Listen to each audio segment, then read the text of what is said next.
Which then brings us alphabetically by nickname to the Atlanta Falcons. I think Atlanta may have given us the most shocking pick I've ever seen in my 7 years covering the draft.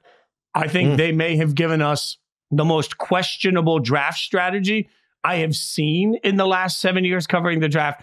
I can't hammer this enough right now today with the information we know with a big enough F. And the reason, and that's rare for me. Like, that is rare for me to fail a team on the draft. But the reason that I failed the Falcons isn't because of these picks. Remember, I wanted Michael Penix Jr. to be the quarterback of the Raiders. Like, I believe in Michael Penix Jr. I do not believe that the Falcons strategy plays to where the Falcons are today. They are in, when you pay Kirk Cousins, who's not a spring chicken coming off an Achilles, when you pay Kirk, you're in win now mode, right? Like, and these picks, none of these picks reflect win now. These are developmental players that all have questions about certain things, and a quarterback that by the time he sees the field might be 27 years old, like, which is far different than Jordan Love. And I will remind everybody, sit next to Damian Harris. The first thing Dame said on our draft show was, you have just destroyed the locker room. Because now every kid in that locker room, every man in that locker room looks around and says, if you'll do that to our $100 million quarterback, you'll do that to me too, which screams to loyalty. You've also created a situation where a young locker room is going to have to decide, are they more Penix or are they more Kirk Cousins? A city of fans culturally is going to have to decide, are they more Penix or are they more Kirk Cousins? I think we all know the answer to that, right? Like, I think the Michael Penix Jr. pick at 8, I have no problem with. The Michael Penix Jr. pick to the Atlanta Falcons after paying Kirk Cousins without informing Kirk Cousins from day one of what you're doing, splits this locker room in a way that absolutely gets this an F. I get the Falcons a D because let me put it to you this way. I like the idea of being a little creative at quarterback. This is by far the most valuable position in the NFL, most valuable position in all sports, we could argue. So thinking outside the box to me is not that bad of an idea. You say, this position is so important. Why don't you double up? Why don't you build for the future while building for the present? There's a reason Kirk Cousins got $180 million. It's because quarterback is so valuable. But we talked about nuance, and there's so much nuance to this particular pick. Like you said, Michael Penix is not a young guy. He could be 27, as you said, before he even starts a game for the Falcons. Organizationally, it doesn't make sense to give Kirk Cousins $180 million and then go draft a quarterback number 8. You knew Michael Penix was going to be there at number 8. Like, you knew that. Like, everybody in the world knew Michael Penix Jr. was going to be available at number 8. Aren't you thinking ahead on this? Did it really take you that long into your entire offseason process to figure out, oh, yeah, we really, really like Michael Penix? I don't give them an F because I like Michael Penix as a player, but it just, everything else about the pick, even the fact that... Let me say something too to that real quick. You mentioned they knew Penix was going to be there at 8. I want to double down on that. They knew every pick that was going to go before Penix. If you, like, every team runs simulations and they run thousands of them on a computer to figure out who's going to be available.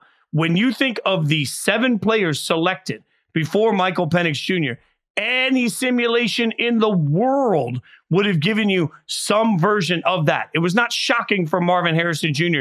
to go at 4. It was not shocking for Malik Neighbors to go at 5 and already be off of this, or Joe Alt to go at 5, I should say. Right. Malik Neighbors at 6. It was not shocking for J.C. Latham to go at 7. None of that was unpredictable. So they ended up with one of the most predictable outcomes when they got to 8, which speaks to the fact that they should have known weeks ago that this was a possibility. And if that is a possibility, then inform your people so that nobody is shocked and you can handle it behind the scenes the right way. And now they might have been worried about Kirk Cousins letting the cat out of the bag, and somebody like the Raiders moves up to 7 because they know, oh, he ain't getting past 8. So I kind of get that, I guess. But yes, I agree that you should at least let your guy know. Don't blindside him with this. And a couple more things with this. This isn't an Aaron Rodgers situation. Everybody compares this to Aaron Rodgers. Oh, yeah. Aaron Rodgers could have been the number 1 pick in that draft. It fell to 24. The Packers looked around and said, we didn't plan on this. Wow, what we got to pick him. It's just too good a value right here. I don't think you could say that about Michael Penix. Even if I like him as a player, nobody in the world had him as the 8th best player in this draft. Like, nobody. Like, it was something that they knew when the draft started. We are picking Michael Penix number 8 for every reason you said. First 7 picks are very predictable. They knew they were reaching on Michael Penix. This wasn't an Aaron Rodgers situation where the Packers, Ted Thompson back then, said, we didn't expect this, but we got to do it. It's such a good value. So this is not a perfect comp. And also, one more thing I want to add.